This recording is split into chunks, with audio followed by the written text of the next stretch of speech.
शादी के कुछ दिन बाद ही मेरे दूसरे देश वापस आ गया। कुछ महीने बाद मैंने अपनी पत्नी को भी अपने पास बुला लिया और वो आते ही बेहोश हो गई। मैं डॉक्टर के पास ले गया और जो डॉक्टर ने बताया उसे सुनकर मेरे तो होश ही उड़ गए। क्योंकि दोस्त, इस कहानी का उद्देश्य किसी को परेशान करना नहीं है, किसी का दिल दुखाना नहीं है, बल्कि आपको जागरूक करना है, आपको सचेत करना है। यदि किसी के साथ कभी भी ऐसा हो रहा है तो इस मौका पाकर ये तो पुलिस के पास जाना चाहिए या फिर वहां से निकलकर सुरक्षित जगह जाना चाहिए। एयरपोर्ट पर लाउंज के बाहर खड़ी मेरी पत्नी मुझे हाथ हिलाकर बाय कर रही थी। उसकी आंखों में आंसू की नमी को मैं बहुत दूर से ही महसूस कर रहा था। इस वक्त ने मुझे भी उदास किया। मेरी नई नवेली दुल्हन के हाथों की मेहंदी भी नहीं उतरी थी और मैं उसे छोड़कर दूसरे देश जा रहा था। उसकी आंखों के आंसू ने मुझे बेचैन कर दिया था। मेरे लिए आज पहली बार एक एक कदम उठाना बहुत मुश्किल हो रहा था। मैं पहले भी कई बार अपने घर वालों से दूर होकर प्रदेश गया था, लेकिन ये पहली बार था जब मैं अपनी दिल यहीं छोड़कर जा रहा था और इसकी वजह से मेरी मोहब्बत और मेरी नई नवेली दुल्हन उदास थी। एक पल के लिए तो दिल करता कि सब कुछ छोड़कर वापस लौट जाऊं और अपनी प्यारी सी पत्नी को गले से लगा लूं और कभी उसका साथ ना छोड़ूं, जो मेरी जुदाई का सोचकर ही परेशान हो रही थी। लेकिन दूसरे ही लम्हे अपनी विधवा माँ और बिन ब्याही बहन का ख्याल आ जाता था। एक छोटा भाई साथ था जिसका सपना इंजीनियर बनना था, वो भी 19 साल का था, और बहन राखी जिसकी उम्र 20 साल से करीब हो रही थी। उसकी शादी का फर्ज पूरा करना था। कम उम्र से ही अपने घर की जिम्मेदारियां उठा रहा था और शादी के बाद मेरे लिए पहली बार मेरे घर की जिम्मेदारियां ऊपर थी। इसलिए मैंने अपने जज्बात का गला घोट लिया और अपनी पत्नी सावित्री को छोड़कर प्रदेश चला गया था। मैं नहीं चाहता था कि शादी के 7वें दिन ही मैं उसे छोड़कर प्रदेश चला जाऊं। शादी की रात जैसे ही मैं उसके करीब गया, उसे सबसे पहले मुझसे यही बात की थी कि मैं इतनी जल्दी उसे छोड़कर ना जाऊं। मुझे बस एक ही वादा चाहिए था कि मैं उसे छोड़कर ना जाऊं। इसलिए मैंने उससे वादा कर लिया कि मैं उसे छोड़कर नहीं जाऊंगा। मेरी एक बात ने उसे नई जिंदगी दे दी थी और उसने खुद को खुशी खुशी मेरे हवाले कर दिया। सावित्री को पाकर मैं पूरा हो गया था, लेकिन अगली ही सुबह मुझे यह एहसास हुआ था कि मैंने कितनी बड़ी गलती कर दी है। वो मेरे वादे के सहारे खुश थी और मैं उससे नजरें नहीं मिला पा रहा था। मैं जानता था कि मैं इस वादे को पूरा नहीं कर पाऊंगा। शादी के अगले ही दिन मम्मी ने मुझसे पूछा कि वापसी की तैयारी शुरू कर दी ना। इससे पहले कि मैं कोई जवाब देता, सावित्री शर्माते हुए माँ से कहने लगी, अब पवन बाहर नहीं जाएंगे, वो यहीं हमारे साथ रहेंगे। सावित्री की बात सुनकर माँ के तो होश उड़ गए। वो सावित्री से कुछ कहने के बजाय गुस्से से मेरी तरफ देखने लगी। तेरी शादी को एक दिन नहीं हुआ और तू पत्नी के पल्लू में छुपकर बैठने का इरादा कर रहा है। इसलिए मैं तेरी शादी नहीं कराना चाहती थी। अभी घर में एक जवान बहन मौजूद है और तुझे अपनी बीवी का पल्लू में ही नहीं छोड़ा जा रहा है। माँ की बातों में ऐसी चुभन थी कि मैंने शर्म से सिर झुका लिया और माँ से कहने लगा कि ऐसी कोई बात नहीं है। माँ की बात पर सावित्री के चेहरे का रंग बदल दिया। उसने भी मेरे तरफ देखा और मैं उससे नजरें चुराने लगा। मैंने बात को संभालते हुए कहा कि मैं वापसी की तैयारी कर रहा हूँ और इसी हफ्ते मेरी फ्लाइट है। मेरी बात सुनकर माँ कहने लगी कि अपनी बीवी की बातों में आने से पहले एक नज़र अपनी माँ पर डाल देना, ताकि तुझे एहसास हो कि मैंने किस तरह तुझे ऊंचाई तक पहुँचाया है। अब तुझे अपना पहले फर्ज निभाना है। मैंने सर झुकाकर माँ को शांत कर दिया, लेकिन सावित्री उठकर कमरे में चली गई। माँ ने भी कमरे में जाती हुई सावित्री को देखा। मैं उसके पीछे एक कमरे में जाना चाहता था, लेकिन जानता था कि मेरी यह कदम मेरी माँ को कितनी चुभेगी, इसलिए खामोश से माँ के कदमों में बैठा रहा। माँ ये जानकर बेफिक्र हो गई थी कि मैं वापस जा रहा हूँ। वो मोहब्बत से मुझे कहने लगी, पवन पुत्र, अब तो जाकर जल्दी जल्दी पैसे भेजना ताकि मैं तेरी बहन की शादी की तैयारी शुरू कर दूं। मैं माँ के पांव दबाता रहा और उनकी हर बात के जवाब से सर हिलाता रहा। वो मुझे और भी बहुत कुछ कह रही थी, मगर मेरी सारा ध्यान सावित्री पे अटका हुआ था। थोड़ी देर में मैं माँ के नींद लग गई तो मैं तुरंत वापस दबे पांव अपने कमरे में चला गया और ये देखकर मेरी दिल तड़प गया कि सावित्री टेबल से टेक लगाए फर्श पर बैठी घुटनों में मुंह छुपाए रो रही थी। तो आखिर करीब जाकर जैसे ही मैंने उसके कंधे पर हाथ रखा तो उसने तड़प कर मेरा हाथ झटका दिया। उसकी आंखों में मेरे लिए बहुत ही गुस्सा था। वो कह रही थी कि आपने रात मुझसे झूठा वादा क्यों किया। मैं उससे समझाना चाहता था, मनाना चाहता था, लेकिन वह पूरी तरह टूटी हुई थी। मैंने कुछ कहे बिना ही उसे अपनी बाहों में ले लिया और प्यार से उसके बालों में हाथ फेरता रहा। थोड़ी देर तो वो नाराज़ रही और गुस्सा करती रही, लेकिन फिर हार गई और मेरे ही कंधे पर सर रख कर रोने लगी। वो कह रही थी कि वह मेरे बिना एक पल भी नहीं रह सकती और मैं उसे समझा रहा था कि बस कुछ वक्त की दूरी है और फिर हमेशा के लिए मैं उसे अपने पास बुला लूँगा। आने वाले कुछ दिन बहुत ही मुश्किल थे। वो सुबह से लेकर शाम तक छुप छुप कर आंसू बहाती रही और माँ उसकी सूखी आंखों को देखते हुए मुझे बातें सुनाने लगती। माँ को डर था कि कहीं सावित्री के आंसू मेरा इरादा ना बदल दे। वैसे भी मेरी और सावित्री की पसंद की शादी थी और माँ को यही डर था कि अपनी प्यार के खातिर कहीं मैं अपनी परदेश की नौकरी ना छोड़ दूँ। 7 दिन बहुत जल्दी निकल गए थे और वह वक्त आ गया था जब मैं सावित्री को बाय कहकर जहाज़ पर सवार हो गया था। मैंने उससे वादा कर लिया था कि मैं रोज़ उसे फ़ोन करूँगा और कुछ वक्त बाद ही उसे अपने पास बुला लूँगा। सावित्री ने मुझसे बहुत सारे वादे लिए थे और बहुत सारे वादों के बदले मुझे जाने दिया था। जहाज़ आसमान की ऊंचाई पर पहुंच रहा था कि मैं सोचने लगा कि हम परदेश में रहने वालों की भी क्या ज़िंदगी है। अपने घर, माँ और बीवी बच्चों से दूर सिर्फ पैसा कमाने के लिए मशीन बन जाते हैं। सावित्री मेरी क्लास में थी और हम दोनों ने 10वीं तक का सफ़र एक साथ तय किया था। हालात ने मुझे आगे पढ़ने नहीं दिया और मैं छोटी मोटी नौकरियां करने लगा और फिर परदेश चला गया। कुछ साल तक मेरी सावित्री का बात करना पूरी तरह ख़त्म हो गया, लेकिन इस समय जब मैं लौट कर आया तो अचानक ही मेरी सावित्री से मुलाकात हो गई।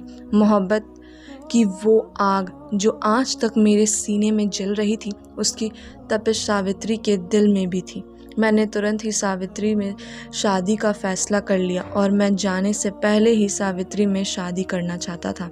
माँ मेरी शादी करने के लिए राज़ी नहीं थी। वह चाहती थी कि पहले अपनी सभी जिम्मेदारियों पूरी करे और फिर वह शादी अपनी पसंद से करवा देंगी।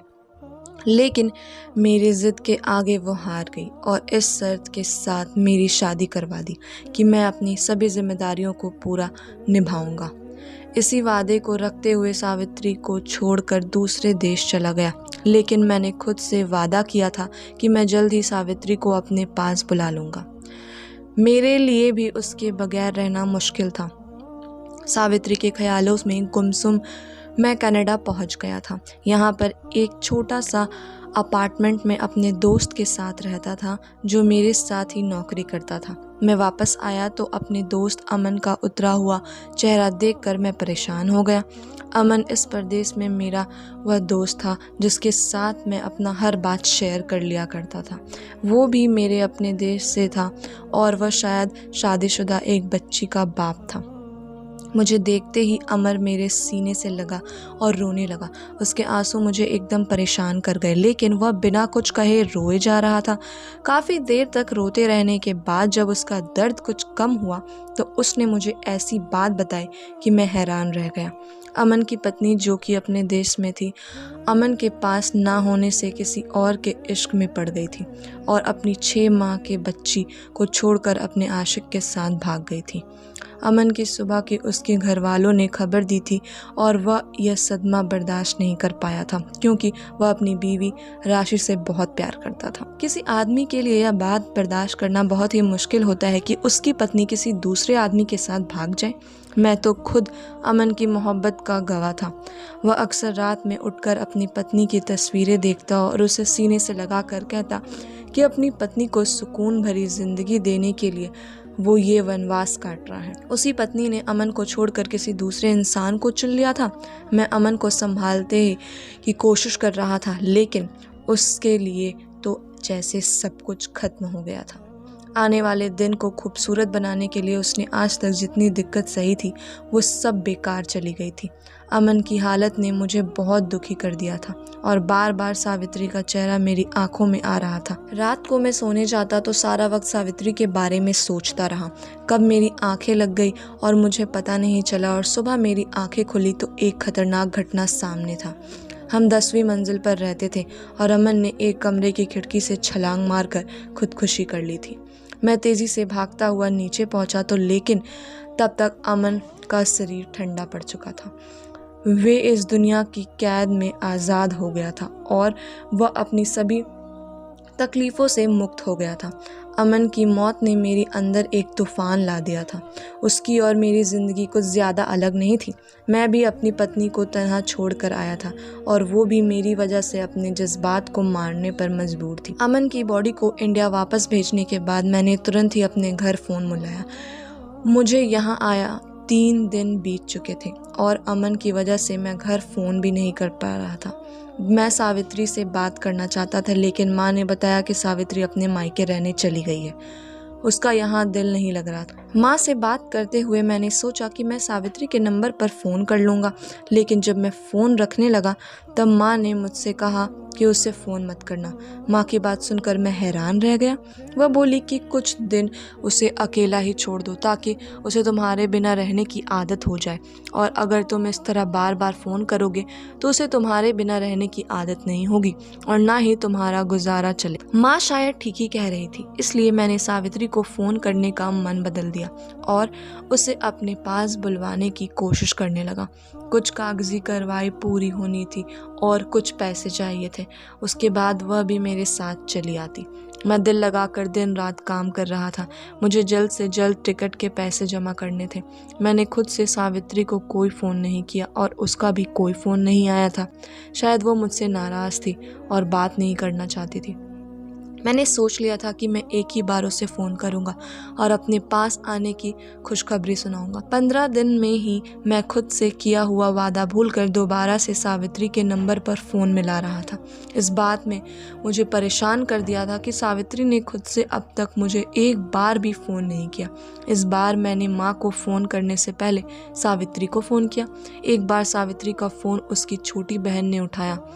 वो कह रही थी कि सावित्री कहीं बाहर गई है। मैं दोबारा से बात करने के लिए बेचैन था, इसलिए मैंने सावित्री की छोटी बहन से पूछा कि वो कब तक लौटेगी, मगर उसकी बहन ने कहा कि वो अर्जुन भाई के साथ गई हुई है और उसे नहीं मालूम कि वो कब लौटेगी।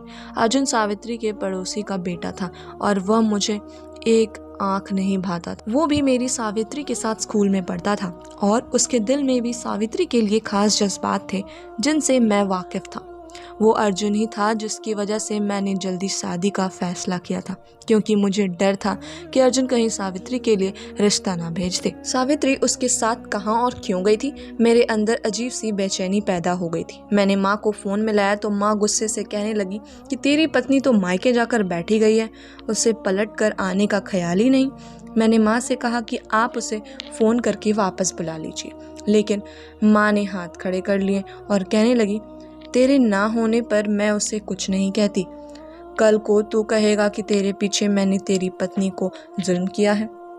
कुछ देर में माँ और भाई बहन की तबीयत पूछने के बाद मैंने फ़ोन रखा और सावित्री को एक मैसेज छोड़ दिया कि वो आज शाम ही मेरे घर वापस लौट जाए, और अपना मोबाइल बंद कर दिया। मैं फ़िलहाल सावित्री से कोई बात नहीं करना चाहता था, क्योंकि मेरे अंदर गुस्सा जन्म ले चुका था। मेरे ना होने पर वो कैसे अपने पड़ोसी के साथ घूम रही थी और मैं उसे अपने पास बुलवाने के लिए परेशान था। शाम के वक्त सावित्री का फ़ोन आया तो मैं उससे अच्छी तरह बात नहीं कर पाया। मैंने पहला सवाल यही पूछा कि वह अर्जुन के साथ कहाँ गई थी। मेरा सवाल सुनकर वह बिल्कुल खामोश हो गई। शायद उसने मुझसे कोई मोहब्बत भरे बात की उम्मीद की थी, लेकिन मेरे दिल में तो लावा उबल रहा था। वो कह रही थी कि उसकी तबीयत ठीक नहीं है, इसलिए वह अर्जुन के साथ डॉक्टर के पास गई थी। इससे पहले कि वह आगे कुछ कहती, मैंने सावित्री से कहा कि अभी और इसी वक्त मेरे घर वापस लौट जाओ। अब तुम मेरी पत्नी हो और तुम्हें मेरे घर में होना चाहिए। माँ की तबीयत भी ठीक नहीं है और उन्हें तुम्हारी ज़रूरत है। मेरी बात सुनकर सावित्री ने सिर्फ अच्छा कहा और मैंने फ़ोन रख दिया। ना कोई मोहब्बत भरी बात और ना ही जज्बात का कोई बात हुआ। मेरी बात करने के तरीके ने भी शायद सावित्री को बात करने से रोक दिया था। अगले दिन मैंने अम्मा को फ़ोन किया तो माँ ने बताया कि सावित्री वापस आ गई है। उसका कोई पड़ोसी अर्जुन उसे छोड़कर गया है। मैंने बेताबी से अपने लव काटे थे। मुझे जल्द से जल्द सावित्री को अपने पास बुलवाना था। मैंने माँ से कह दिया कि अब वो सावित्री को उसके घर ना जाने दे। सावित्री की मम्मी तो थी नहीं और पापा बहुत ही बीमार और बूढ़े थे, इसलिए अर्जुन मेरी गैर मौजूदगी पर पूरा फ़ायदा उठा रहा था। मैंने जल्द से जल्द सभी कागजात को काम पर पूरा किया और दूसरे ही महीने मैंने टिकट पर घर भिजवा दिया। माँ का तुरंत ही फ़ोन आ गया था और मुझे बुरा भला कह रही थी कि तुझे गए हुए 2 महीने भी नहीं हुए और तूने कैसे अपनी पत्नी को बाहर बुला लिया। माँ को लग रहा था कि मैं सावित्री के साथ बाहर सेट हो जाऊंगा और उनका खर्चा पानी बंद कर दूंगा। मैंने यकीन दिलाया कि ऐसा कभी नहीं होगा। मैं सावित्री को वहाँ अकेले नहीं छोड़ना चाहता। सावित्री से भी मैंने बात की थी और उसे बता दिया था कि मैं एयरपोर्ट पर उसका इंतज़ार करूँगा। सावित्री की बातों में मुझे खुशी की कोई खनक महसूस नहीं हुई थी। ऐसा लग रहा था जैसे वह मेरे पास आने पर खुश नहीं है। 2 महीने में ऐसा क्या हो गया था कि मेरी जुदाई के बिलक बिलक कर होने वाली सावित्री मेरी आवाज़ सुनकर भी खुश नहीं थी। अर्जुन ने कहीं उसे कोई सहारा तो नहीं दे दिया। अजीबोगरीब सोचें मेरे दिल में जगह बना रही थी और मैं सावित्री का इंतज़ार कर रहा था। वो घड़ी आ गई जब मैं एयरपोर्ट पर खड़ा था और मुझे सामने से आती हुई सावित्री नजर आई। उस पर नज़र पड़ते ही मेरे सारे शक खो गए थे। मैंने फौरन ही आगे बढ़कर उसे अपनी बाहों में ले लिया था, लेकिन उस वक्त मेरे होश उड़ गए और जब सावित्री मेरे बाहों में ही बेहोश हो गई, मैं उसे सीधा हॉस्पिटल लेकर भागा। डॉक्टर ने सावित्री को चेकअप करने के बाद मुझे जो खबर सुनाई उसे सुनकर मेरे कदमों तले ज़मीन निकल गई। डॉक्टर ने बताया कि सावित्री का हरास किया गया था। वो ठीक नहीं है और जिस्मानी तौर पर तो उसकी हालत बहुत ही ख़राब है। मेरे दिल में अर्जुन का नाम आया और मेरे दिल चाह रहा था कि मैं इसी ज़मीन से उतार दूं। मुट्ठियां दबाए सावित्री के होश में आने का इंतज़ार कर रहा था। मेरे सामने ही वह बिस्तर पर पड़ी थी और जैसे उसे होश आया, मेरा चेहरा देखते ही वह फूट फूट कर रो पड़ी। मैंने उसे कहा कि मैं जान गया हूँ कि मेरे पीछे अर्जुन ने तुम्हारे साथ क्या क्या किया है। मेरी बात सुनकर वह तड़प गई और कहने लगी कि आप गलत समझ रहे हैं। मेरे साथ अर्जुन ने कुछ नहीं किया, बल्कि वो तो हमेशा ही मेरी हमदर्द रहा है। सावित्री की बात सुनकर मैंने हैरत से उसकी तरफ देखा। अगर अर्जुन ने उसके साथ कुछ नहीं किया तो फिर किसने किया था? मेरी बात सुनकर वह नज़रें झुकाकर बोली और जो जवाब उसने दिया मुझे उसकी उम्मीद बिल्कुल भी नहीं थी।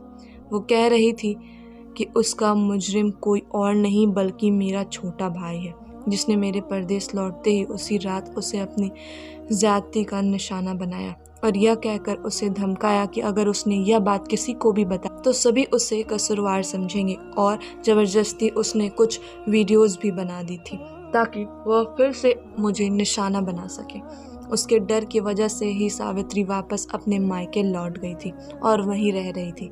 उसकी तबीयत भी बहुत ज़्यादा ख़राब हो गई थी। अर्जुन उसे डॉक्टर के पास ले गया। वो बहुत हिम्मत करके उस शाम मुझे यही बात बताना चाहती थी, लेकिन मेरे बात करने के तरीके ही सुनकर उसने हिम्मत तोड़ दी। उसे यकीन हो गया था कि अगर वो मेरे छोटे भाई पर इल्ज़ाम लगाती तो मेरी माँ समेत मैं भी उसे कसूरवार ठहरा। क्यों? मेरे लिए मेरा छोटा भाई बहुत मासूम था। मेरे कहने पर वो मेरे घर वापस तो आ गई थी, लेकिन मेरा छोटा भाई ने हर रात उसे ज़्यादती का निशाना बनाना शुरू कर दिया था। उसको लगा था कि मैं तो इतनी जल्दी लौट कर वापस नहीं आऊँगा और वो इसी तरह मेरी पत्नी को धमका कर अपनी ख्वाहिशें को पूरा करते रहेगा। सावित्री कह रही थी कि उसकी दोस्ती बहुत ही गलत लड़कों से हो चुकी थी और वो हर वक्त मेरे भेजे हुए लैपटॉप पर गलत वीडियोस देखता था और इसलिए उसके अंदर यह हिम्मत पैदा हो गई है। सावित्री का हाल बहुत ही खराब था। उसे हरास करने वाला कोई और नहीं बल्कि मेरा अपना भाई था, जिसके अच्छे दिन के लिए मैं यह वनवास काट रहा था। मैंने सावित्री से पूछा कि तुमने ये बात मुझे पहले क्यों नहीं बताई। सावित्री ने जो निगाह मेरे चेहरे पर डाली तो मुझे एहसास हो गया था कि मैंने उसे मौका ही कब दिया था कि वो कोई अपनी तकलीफ़ मुझे बताए। डॉक्टर ने कुछ दवाइयाँ देकर सावित्री को मेरे साथ भेज दिया था। वो मेरे कंधे पर सिर रखकर आंसू बहा रही थी और मैं अपने ही भाई के हाथों बर्बाद हो चुका था। मैं अपनी बहन भाइयों को अपनी जिम्मेदारियां समझाता था और उनका पेट पालने और उनके फ्यूचर के लिए परदेश आया था, लेकिन मुझे बिल्कुल भी अंदाज़ा नहीं था कि मेरे भाई इतनी गलत रास्ते पर चल निकला है। मुझे सावित्री से कोई गिला नहीं था, बल्कि मैं तो उसका मुजरिम था कि मैंने उसे खुद से इतना दूर कर दिया कि वो इतने बड़े बात के बारे में भी मुझे ना बता सकी। मैं अपनी माँ के लापरवाही पर बहुत गुस्सा था। वह हमेशा दूसरों के घरों में नजर रखती थी और अपने ही घर की चार दीवार में बेफिक्र थी। मैं सावित्री का इलाज करवा रहा था। मैंने माँ के जब छोटे भाई की घिनौनी हरकतों के बारे में बताया तो वो मुझे ही बुरा भला कहने लगी कि मेरी बीवी ने मेरे पास आते ही मेरे कान भर दिए और मैं उनकी बातों में आकर अपने ही सगे भाई का इल्ज़ाम लगा रहा हूँ। मैं जान गया था कि माँ कभी मेरी किसी बात को यकीन नहीं करेंगी और ना ही वह सावित्री को बेकसूर समझेंगी। इसलिए मैंने घर पैसे भिजवाने शुरू कर दिए थे, लेकिन अब मैं अपने घर फ़ोन नहीं करता था। वैसे भी मेरी माँ को मुझसे कहीं ज़्यादा पैसों की ज़रूरत थी और हमेशा ही मुझे ज़बरदस्ती परदेश भेजा करती थी ताकि मैं उन्हें अच्छे पैसे कमा कर भेज सकूं। मैंने सावित्री के साथ परदेश में एक नई ज़िंदगी शुरू कर दी थी। मेरे सभी परदेश भाइयों से विनती करता हूं कि अपनी पत्नियों को अपने घर वालों के ऊपर छोड़कर परदेश ना लौटा करें। पति पत्नी दोनों ही एक दूसरे के बिना अधूरे हैं। अगर आप अपने साथ पत्नी को परदेश नहीं ले जा सकते तो खुद भी ना जाएं, लेकिन पत्नी का साथ ना छोड़े, क्योंकि वो आपके लिए अपना घर छोड़कर आती है और फिर ज़माना उसे अकेले करके रख देता है। धन्यवाद।